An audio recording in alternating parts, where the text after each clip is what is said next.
안녕하세요. 저는 서울에 살고 있는 디저트 카페를 운영하고 있는 29살 여성입니다. 지금은 사랑하는 남편과 함께 카페를 운영하며 디저트 사업을 병행하고 있습니다. 저는 한때 비혼주의자였어요. 다짜고짜 이런 이야기를 왜 하는지 의심이신 분들이 계실 텐데 제 사연을 들어보시면 그 이유를 자연스레 알게 되실 거예요. 아무튼 저는 결혼은 사치라고 생각하며 혼자 사는 게 차라리 마음 편한 것 같아요. 제가 왜 비혼주의를 찬양했었는지, 왜 결혼을 사치라고 생각했었는지 궁금하지 않으세요? 불과 1년 전에 일어났던 일이라 좀 더 생생하게 들려드릴 수 있을 것 같아서 카페 마감 후 혼자 음악을 들으며 사연을 적어봅니다. 사실 저에게는 남모를 가정사가 있어요. 저는 어렸을 적 엄마가 일찍 돌아가셨고 몸이 불편하셨던 외할머니가 저를 어렵사리 키우셨거든요. 그래도 부족함 없이 키우시려고 식당에서 일도 하시고 밤에 잠도 못 주무시며 부업을 하시면서까지 저를 뒷바라지 해주셨어요.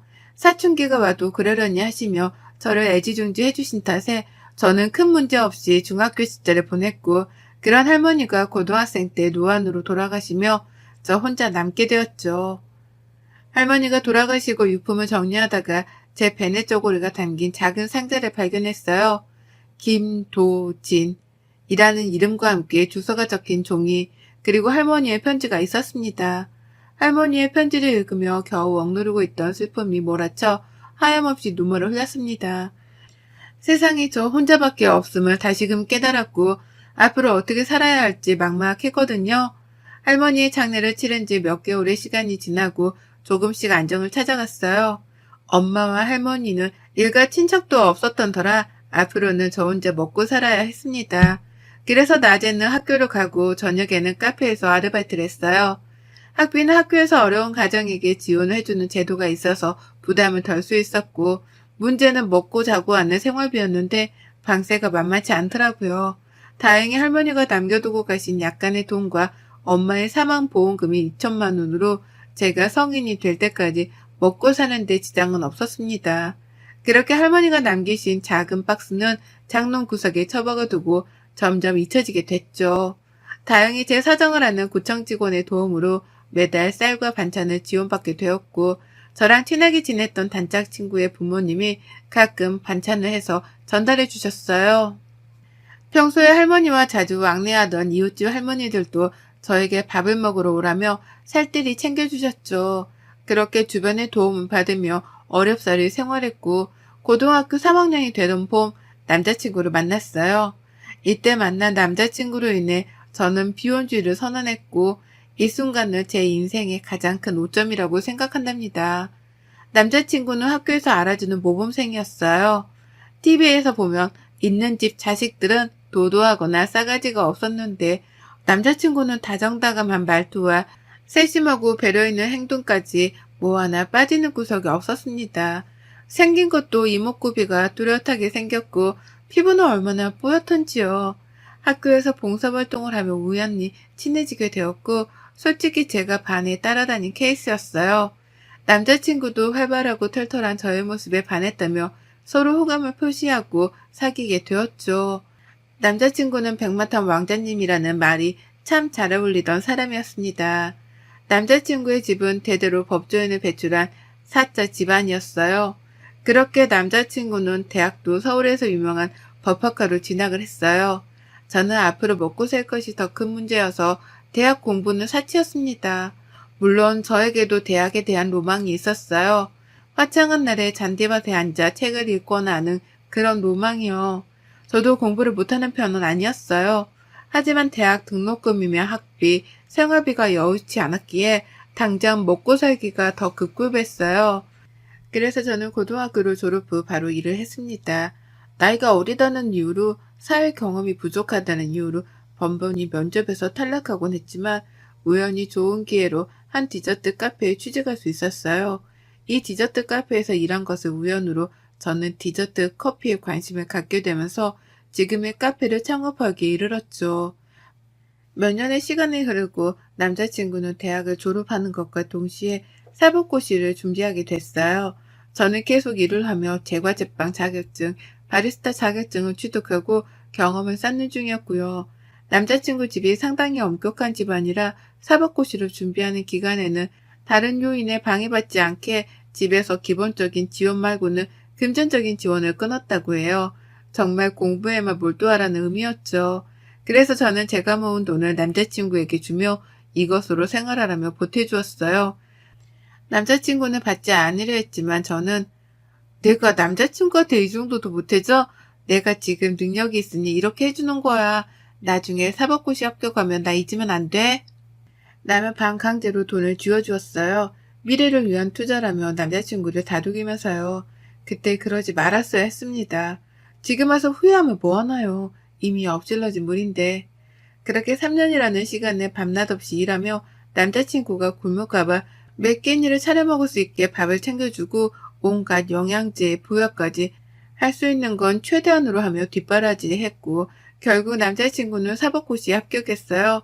사법연수원을 졸업하고 변호사로서 강남에 있는 중견 로펌에 스카우트 제의가 온 남자친구는 만족스러운 첫 출발을 하게 되었죠. 그런 남자친구의 모습을 보자니 제가 다 뿌듯하더군요. 그때까지만 해도 제 미래는 행복할 줄 알았거든요. 제가 카페에서 일을 하게 된 지도 7년차가 되었을 때 사장님이 말씀하셨어요. 지훈씨, 이제 창업을 해보는 게 어때? 일도 오래 했고 지훈씨 실력이라면 창업해도 문제될 게 없는데? 에이, 저는 아직도 많이 배워야 해요. 많이 모자른걸요. 아직도 쿠키 굽다 태우는 거 보면 모르겠어요? 그래도 벌이도 어느 정도 되고 실력도 있으니 충분히 될 것 같은데 도움이 필요하면 언제든 말해. 내가 적극적으로 나서서 도와줄 수 있는 건 해줄 테니까. 그런 사장님의 말에 저는 창업에 대해 알아보며 나름대로 바빠지기 시작했어요. 얼마 뒤 남자친구의 생일이 다가와 모처럼 좋은 시간을 보내고 싶어 남자친구에게 연락했습니다. 자기야, 며칠 뒤면 자기 생일인데 우리 안 본 지도 좀 오래됐고 날 잡고 맛있는 거 먹으러 갈까? 어떡하지? 나 그날 선약 있어. 아쉽지만 다른 날 보자. 자기 친구들이면 내 친구들이나 마찬가지지 뭐. 같이 보면 안 돼? 어떻게 자기 친구들이랑 내 친구들이 같아? 이번에 로펌에 근무하면서 사귄 동료들이야. 어떻게 만든 자리인데 이 정도로 말하면 알아들어야지. 이번에 시니어 변호사 선배들도 와서 중요한 자리인데 거기에 어떻게 자기를 데려가? 알겠어. 왜 신경질이야? 그럼 다른 날 보자. 다시 연락할게. 저는 남자친구에게 내심 서운했지만 중요한 자리라고 하니 그러려니 하고 넘어갔습니다. 그래도 서프라이즈로 놀래켜주고 싶어 남자친구가 일하는 로펌 앞으로 찾아갔어요. 제가 직접 만든 귀여운 모양의 디저트와 커피를 사들고 기다렸습니다. 점심시간이 끝나갈 무렵이었는데 저 멀리서 남자친구가 오는 거예요. 저는 반가운 마음에 자기야 라고 외치며 남자친구를 불렀죠. 남자친구는 저를 발견하고는 뛰어오더니 불같이 화를 내는 게 아니겠어요? 왜 연락도 없이 왔어? 나 외근 중이면 어떡하려고 그랬어. 미리 연락을 하고 오란 말이야. 여기가 오고 싶으면 오고 자기 마음대로 할 수 있는 데야? 아니, 나는 그게 자기 생일이기도 하니까 못 봐서 이것 좀 전해주려고 왔지. 왜 그렇게까지 성질을 내? 그렇게 남자친구와 약간의 실랑이를 했는데 손에 들고 있던 커피와 디저트를 놓쳐 땅에 떨어뜨렸어요. 그것을 보고 주변에 있던 사람들이 하나둘씩 쳐다보기 시작했고 남자친구는 얼굴이 빨개졌죠. 지나가던 동료들을 데리고 남자친구는 황급히 로펌 건물 안으로 들어가 버렸어요. 그런데 들어가면서 들리는 소리가 가관이었어요. 저 여자가 태훈 씨 뒷바라지 해준 그 여자야? 태훈 씨가 눈이 많이 났네. 뭐가 모자라서 저런 여자를 만나요? 집에서 반대 안 해요? 저분이 태연 씨가 말했던 그 조강지처? 조강지처는 무슨 조강지처예요. 보니까 돈 노리고 들러붙은 거 아닌가 몰라. 태연 씨가 어떻게 저런 사람이랑 만났는지 상상이 안 가네요. 옷 좀 봐, 촌스러워라. 저에 대해서 아는 게 없는 사람들이 함부로 짓거리는 게 마음에 들지는 않았지만 저로서는 아무것도 할 수 있는 게 없었고 오히려 제가 초라하게 느껴지더라고요. 우울한 마음을 다잡고 카페로 돌아와 일하고 있었는데 마감 시간이 다 되었을 때쯤 로펌 앞에서 봤던 직장 동료 무리 중 한 명이었던 여자가 저를 찾아왔습니다. 우연이겠거니 했지만 저를 일부러 찾아온 것이라며 잠시 대화를 나누자 하더군요. 그 여자는 정말 기가 막힌 이야기를 했습니다. 인사가 늦었네요. 이우경이라고 해요. 태연 씨랑 나 이미 연수원 시절부터 결혼을 전제로 만나고 있는 사이예요. 표정을 보니 얘기는 못 들었나 보네요. 그게 무슨 말이에요? 태연이랑 저 고등학교 때부터 쭉 만나온 사이예요. 가벼운 사이 아니라고요. 무슨 사이인지 모르겠지만 그렇게 함부로 말하지 마세요. 가벼운 사이? 우리 이미 어렸을 적부터 알고 지냈습니다. 뭐 우리 같은 사람들을 보고 흔히들 정락결혼이라고 하더라고요. 결혼도 비즈니스예요. 이미 대학교 2학년 때 약혼까지 한 몸이고요. 태훈 씨 포기해야 할 쪽은 그쪽 같은데 우린 이미 너무 얽히고 얽혀있는 상태라 저는 너무도 긴막힌 사실에 아무 말도 할 수 없었습니다. 그러더니 그 여자는 저에게 2천만 원이 담긴 돈봉투를 던져주더라고요. 이제는 더 이상 태연 씨랑 만나는 일 없었으면 하네요. 이 돈은 지윤 씨가 태연 씨한테 줬던 돈 그대로예요. 이 정도면 손해보는 장사는 아닐 텐데, 그쵸? 알아들었을 거라 생각하고 가볼게요. 그렇게 그 여자가 다녀간 뒤 남자친구는 문자 메시지로 미안하다는 말을 전하더라고요. 그러더니 몇 개월 뒤 그 여자와 결혼식을 올렸습니다. 도저히 이대로는 못 살 것 같아 다른 집으로 이사를 가야겠다고 생각하며 집을 정리했어요. 장롱을 정리하는데 할머니가 제게 남겨주신 작은 상자를 다시 보게 됐어요. 박스 안에 놓여있던 이름과 주소가 적힌 쪽지를 발견한 저는 곰곰이 생각에 잠겼습니다. 이 사람은 과연 누구인지 어떤 사람인지 궁금했거든요. 결국 궁금증을 참지 못하고 저는 쪽지에 적힌 주소를 찾아가기로 마음먹었어요. 동네 부근이어서 찾아가는 건 어렵지 않았습니다. 그런데 제가 찾아간 그 집은 드라마에서나 볼 법한 궁궐 같은 부잣집 저택이었어요.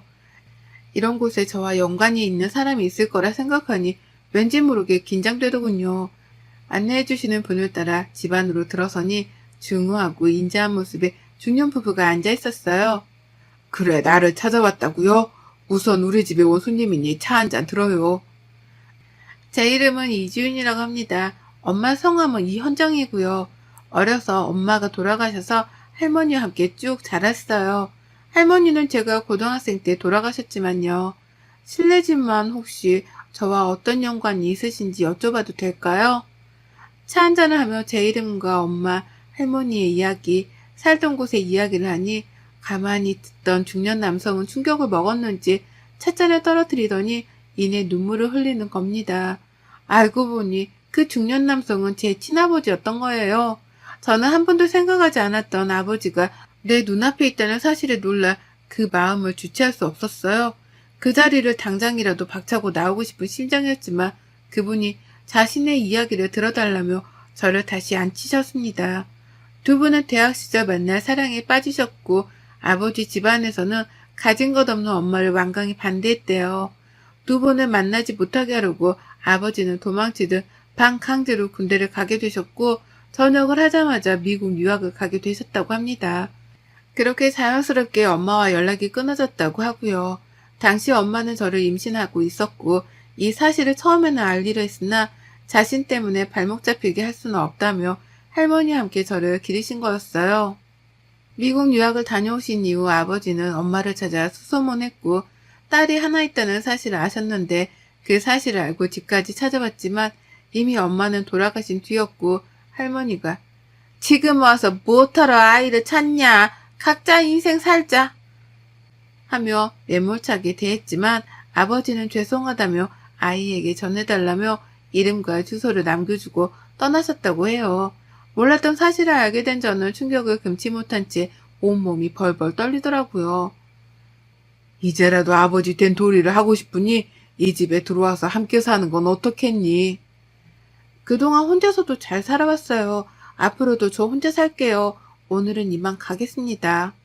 며칠 뒤 같이 살지 않아도 되니 그동안 못다한 아버지 노릇을 하게 해달라며 제 계좌로 5억이라는 돈과 강남의 건물을 증여한다는 서류 그리고 한도 없는 카드를 주셨어요. 저는 한사코 거절했으나 그동안 고생했던 시간을 되돌아보며 한편으로는 이대로 살 수는 없겠다고 생각했어요. 무언가 전환점이 필요한 시기였죠. 그렇게 어렵사리 아버지와 재회하게 되었고 서로 부둥켜 안으며 눈물을 흘렸습니다. 저는 아버지에게 받은 재산으로 디저트 카페 창업을 위해 백방으로 뛰어다녔어요. 아버지는 식품회사를 운영하고 계셨는데 저에게 조언해 주셨습니다. 무턱대고 사업을 시작하지 말고 관련된 공부를 조금 더 해보고 나서 결정하라고요. 그래서 저는 커피, 디저트에 대해 본격적으로 배우기 위해 프랑스로 유학을 떠났습니다. 2년 뒤 유학을 마치고 돌아와 카페 창업을 성공적으로 할 수 있었어요. 강남의 아버지가 증여해 주신 건물 1층에 카페를 창업한 거였죠. 목이 좋은 곳이어서 금방 사람들이 몰려왔습니다. 모도나 인테리어에 디저트 맛도 좋다며 직장인들 사이에서 소문이 났거든요. 전 남자친구가 다니는 로펌 근처였지만 전 제 꿈을 위해 그런 건 생각할 겨를이 없었어요. 이미 끝난 사이고 더 이상 미련이 없었기 때문이었죠. 어느 날 매장을 정리하고 있는데 전 남자친구가 저를 찾아왔습니다. 오랜만이야. 잘 지냈어, 지훈아? 나 그동안 정말 많이 후회했어. 이제라도 나를 봐줄 수 없겠어? 나 이혼하고 너가 허락해준다면 네 곁으로 돌아가고 싶은데? 무슨 귀신 씨나라 까먹는 소리야? 너 제정신이니? 네가 무슨 염치로 나를 찾아와? 난 너랑 할 말 없으니 당장 나가. 순순히 나가지 않으면 경찰 부를 거야? 알고 보니 약혼했던 여자와 결혼 후 그 여자 집안이 비자금 횡령으로 쑥대밭이 되고 그 뒤에서 법적 도움을 주며 비자금 횡령에 도움을 줬다는 혐의를 받아 남자친구의 집안도 엉망이 됐다는 겁니다. 물론 전 남자친구는 로펌에서 잘리고 변호사 품위유지 의무 위반으로 변호사로서 활동할 수 있는 명분도 사라지게 되었다면서요. 저는 가만히 듣다 기가 막히고 화가 나 매몰차게 남자친구를 쫓아버렸어요. 며칠이고 계속 찾아와 매달렸지만 경찰까지 부르며 남자친구를 문전박대했습니다. 정말 끈질기게도 찾아오더라고요. 손님이 있을 때 큰 소리도 내지도 못하겠고 처음부터 접근금지를 하던 조치를 취해야 했었는데 그러지 않은 제가 바보였어요. 정말 구질구질 하더군요. 절 보면서 애처롭게 구는 모습이 그날은 마침 남편도 같이 나와 있던 터라 잘 됐다 싶었습니다. 맞습니다. 저 비혼주의 선언했었죠. 그런데 프랑스 유학하면서 넓은 세상을 바라보니 삶을 바라보는 시야가 달라지더라고요. 유학 시절 공부를 하며 만났고 저를 가르쳐주던 스승이기도 했죠. 디저트 스쿨에서 유일한 한국인이었고 저는 알게 모르게 남편에게 의지를 많이 했었나 봅니다. 남편도 저와 비슷한 아픔을 가지고 있었고 그 부분이 통했던 걸까요? 저희는 어느새 사랑의 감정이 싹터 서로 사랑하는 사이가 되어 있더라고요. 남편은 지인작에 제 사정을 알고 있었고 저희 아픈 부분을 감싸준 고마운 사람이에요. 제가 한국으로 돌아갈 시기가 되자 프랑스 생활을 정리하고 한국에서 디저트 사업을 하기 위해 저와 같이 건너온 남편은 가끔 카페 일을 도와주곤 했습니다. 남편의 디저트 사업은 아버지 식품회사와 콜라보로 진행했어요. 덕분에 홍보 효과는 물론 매출 상승도 큰 폭이었습니다. 국내 해외 할 것 없이 인터넷을 통해 많이 알려지게 되었고 짧은 시간에 급속도로 성장하게 되었죠. 서로 투자를 하고 싶다는 크고 작은 기업체들도 많아져서 남부럽지 않은 명성과 부를 누리게 되었죠. 아무튼 당연히 전 남자친구는 제가 결혼했다는 사실을 몰랐습니다. 그래서 소소한 복수를 해주고 싶었어요. 지훈아, 그러지 말고 내 얘기라도 들어줘. 제발. 지훈아, 이렇게 부탁할게, 응? 무슨 얘긴지 들어볼 가치는 없지만 드러나 보자. 말해봐, 어디? 나 우리 집 망하고 네가 제일 먼저 생각나더라. 나 힘들 때 도와준 거 너밖에 없더라고. 그렇게 모질게 대하지만 않았으면 이런 일도 없었을 텐데 그런 의미에서 우리 다시 시작할 수 없을까? 할 말 그게 다야? 결론만 말하자면 응. 나 너랑 다시 시작 못해. 왜냐고? 나 결혼했거든. 뭐? 네가 결혼을 해? 너 지금 나가지고 논 거야? 이 못된 년 같으니라고 뭘 해줄 것처럼 하더니 날 가지고 놀아? 네가 그러고도 무사할 것 같아? 전 남자친구가 저에게 손찌검을 하려는 신용을 하자 남편이 재빨리 제지했어요. 저기요, 말씀이 지나친 것 같은데 당신이 말한 그 남자가 이 사람이요? 남편과 카페 직원들은 전 남자친구가 하는 행동을 촬영하고 증거로 남겨놓았어요. 그중 한 명은 전 남자친구가 찾아올 때마다 사진과 동영상을 찍어두었죠. 남편은 더 이상 봐줄 수가 없다며 다시는 얼씬도 못하게 해주겠다고 엄포를 놓더라고요. 그러고는 곧장 경찰에 신고해 남편을 연행시켰고 폭행 및 협박 등의 명목으로 고소했습니다. 합의를 하지 않으면 전 남친은 꼼짝없이 구치소에 수감될 신세였죠. 시댁이 될 뻔했던 전 남자친구의 부모님까지 찾아와 무릎을 꿇고 난리를 치는 통에 남편과 저는 못 이기는 척하며 500만 원의 합의금을 받고 고소를 취하해 주었습니다. 전 남자친구와 그 집안 사람들은 정말 고맙다며 인사를 하더니 다시는 찾아오는 일 없을 거라며 꽁지 빠지게 도망가더라고요. 왜 500만 원이라는 돈까지 받았냐고요? 솔직히 안 받아도 그만인 돈이었는데 제가 당했던 기분 그대로 느끼게 해주고 싶었거든요. 저도 같은 사람 되는 거 아니냐며 비판하실 분들이 계시겠지만 이런 거 당해보지 않으면 모릅니다. 그동안 밀어나기도 하고 답답하기만 했던 제 인생은 지금의 남편을 만나 밝고 활기찬 기운만 가득하네요. 사업가 기질이 탁월한 남편을 저보다 저희 아버지가 더 좋아하시는 거 있죠? 남편과 저는 서로 믿고 의지하는 만큼 저희는 더더욱 성장할 겁니다. 그리고 앞으로 더 행복할 거고요. 어떠셨나요, 여러분? 비혼주의 선언할 만 했었죠? 그렇게 인생에서 큰 쓰레기를 걸을 수 있어서 얼마나 다행이었는지 몰라요. 결혼하고 아이까지 있었더라면 저는 더더욱 큰 인생의 오점을 남기게 되었을지도 모릅니다. 똥차가고 벤츠못하더니 정말 값으로 맡길 수 없는 귀한 인연을 만나 평생을 함께할 수 있게 되었네요. 지금은 아버지에게 조언을 받으며 카페 운영을 하고 있지만 아마 내년부터는 카페를 다른 사람에게 맡기고 저는 경영 수업을 받게 될 것 같습니다. 아버지와 새어머니의 뜻이기도 하고요. 여기까지가 제 사연입니다. 저의 긴 사연을 읽어주셔서 감사드려요. 여러분도 항상 행복하길 바랍니다. 여러분의 생각은 댓글로 남겨주세요. 오늘도 시청해주셔서 정말 감사합니다.